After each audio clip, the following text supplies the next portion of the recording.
Hi everyone, thanks for having me. I'll be presenting some joint work, with a slightly unwieldy title that Lucas already said with Mate here from DTU and Hannah from Newcastle University. And we used PyPSA Europe to look at the power system during extreme events. And yeah, you already took away my kind of motivation because I brought in a chart from the kind of heat anomalies over Central Europe, especially with the sweltering heat of the last days. So we broke a lot of records, and this doesn't only put kind of extreme stress on our bodies, but it also puts a lot of extreme stress on our power system. And I just brought out some electricity prices from Belgium from the 24th of June, and you really see this spike in kind of not the usual evening peak, but a bit later than usually, because it's kind of when the sun sets and we get still this consistent air conditioning demand, but no more solar. So that kind of motivates it. And if extreme weather is already causing extreme stress in the power system today or last week, what's going to happen in a more renewable dependent net zero system? So I can't cover everything that we've described in our preprint, but I kind of just want to touch upon kind of the when of the power system stress, the ways that the power system deals with extreme weather impacts, and also what kind of impacts or insights we got from for more resilient long-term planning. So first, I'm just going to take a step back to refer to a previous paper that was written together with Kuhn, who's presenting later, and Hannah, where we characterize different weather conditions that lead to system stress. And kind of upshot is they're quite different from kind of last week usually, because they tend to be high pressure systems in the winter where temperatures drop lower, demand increases, and there's very little wind, especially over the North Sea. So we have very little renewable generation. And we introduced an identification method in that paper. I'll explain in a second what it does. And kind of based kind of on that study where we looked more at the weather, we kind of thought, okay, let's look at the power system a bit more. So what we do is we only look at the power system of PyPSA Europe. We look at net zero systems with some kind of CO2 sensitivities.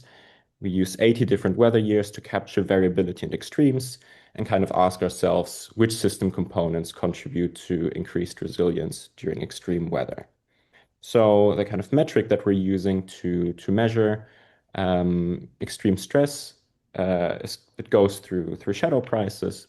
Shadow prices are the kind of dual variable that you can read off the energy balance, so kind of supply meets demand. And if a lot of these if the shadow prices are high and the system kind of incurs a lot of costs in a short amount of time, we find a so-called system defining event. So that's a period during which a lot of investments are being triggered and the shape and size of the system is being determined.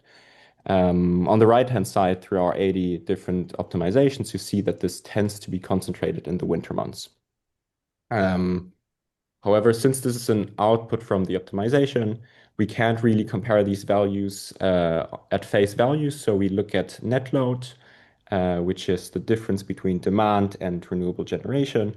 And this describes the intensity or severity of those events and also kind of gives us an idea of the capacity deficit that we need to overcome from renewables. Um, and to kind of cover these periods of high net load, we need a lot of backup capacities. And in our study, we have three different kinds of generators in place. So we have existing dispatchable generators. So that's nuclear. That's a lot of hydropower, as also Priyesh kind of mentioned in the first talk today. We also have biomass, and these tend to have an uptick in utilization during the winter months. And then the second form of flexibility on the supply side are batteries. They're mostly used for balancing kind of daily fluctuations, especially of solar, but they also provide a lot of capacities in the peak evening hours, and that's something that would have been very useful in this heat wave. But we don't have those currently in place. They vary depending on which weather year you're looking at. And the last kind of capacity is what we call resilience backup capacities. So in our study, these are fuel cells, but they could be gas power plants with carbon capture possibly, or hydrogen turbines. And we really see that those tend to be used very rarely. They have a utilization factor of maybe 4% per year. Um, so you really only use those during those system defining events. And these system defining events, depending on how severe they are, they also determine the capacity of those. So it also happens that in some years we just don't need those capacities at all. And I just want to now show the model outputs for one of these events. So I'm just going to describe the plot before, and then I'm going to run an animation if that works. So on the left side, you see a map of nodal shadow prices. And on the right-hand side, you see the net load anomalies.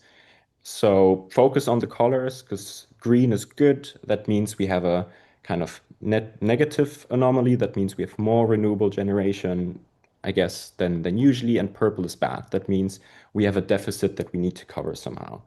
And in the bottom part, you can also see the kind of system aggregated values for this. So what happens is that we have some net load anomalies in the beginning. Prices do tend to be low, and then once this event starts occurring, we see a lot of deficit around the North Sea and Central Europe, but the prices really explode on a kind of entire system and continental scale. So what we kind of see and learn from this is that even though kind of weather triggers or the kind of causes of extreme stress might be kind of contained in a geographical region, through the interconnected nature of the European system, they do spread. The system stress really spreads across the entire system. And that's an important feature of these events. And during those events, as I said earlier, that's when we need these resilience backups, in our case, fuel cells. And that's also the very short amount of time where they're used and the very short amount of time where they can recover their costs. And the issue is, as I mentioned, they don't occur regularly. They occur kind of every couple of years or like relatively often, but in different severities. So if such a period doesn't occur, there's kind of no way to get this money back. And we also see that in our 80 simulations, the revenue varies a lot depending on how variable the weather is. And it doesn't depend on the technology, because if we used the existing gas power plants, we would also have this high risk of these investments. And then the last point I want to make is that these extreme events, kind of short term, don't have to happen in kind of difficult years, which are kind of more long-term stressors.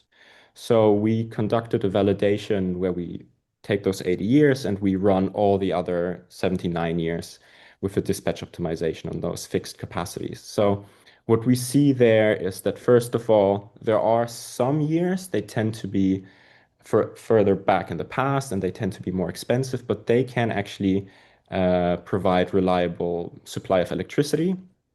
So these might be some candidates that we want to have for a kind of more adequate and more reliable system. But that doesn't mean that these are also the years that are kind of very good for short-term stress. And we see that there are some other weather years where kind of higher kind of capacity deficits and more load shedding would occur if we get an unexpected condition. And this suggests that these might be actually quite good years or data sets to test for short-term resilience. And we kind of managed to disentangle those two things a little bit. Okay, to wrap up and stay in time, I just want to stress the following points. So I want to encourage running the full European model and not just country models because impacts on the power system spread much further than the initial weather trigger. And we also see the kind of resilience compensation happens on that level. We do need backup capacities and we need to ensure that they're financially viable as they are the key resilience provision during extreme events. However, this also entails some trade-offs between costs and security of supply. So that's a conversation we need to have. And one of these methods to deal with this might be maybe near optimal solutions. And then lastly, I haven't really talked about this much, but we need to be aware of power deficits independent of climate change. They're also to some extent independent of long-term challenges. And these are all things we need to kind of consider systematically. So Yeah, thanks for your attention. If you have any questions now, please go ahead. Otherwise, drop me an email or get in touch with me. Thanks. Thanks a lot. Do we have any questions? There's one in the chat already. Do you think that running multi-year operation would change the insights? I hear from the weather community that, for instance, Dunkelflaute events may be underestimated by the splitting of the winter month that you have for single-year operation ones. Right. So we actually don't cut off the winter months. So we run from July through June. So we kind of cover the kind of entire difficult period in that sense. But multi-year operations would be interesting for kind of long-term multi-year storage. Um, Maybe not as much for these Dunkelflauten, but for other things like droughts. And another one, do you see already impact of climate change in your research?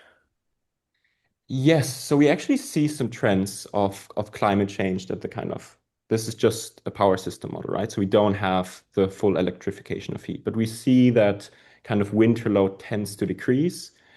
That's obviously the main effect, but we still see that if it decreases, the system adapts and kind of the challenges remain the same. So I still think that even though it's historical, You we guys? should also look at similar things.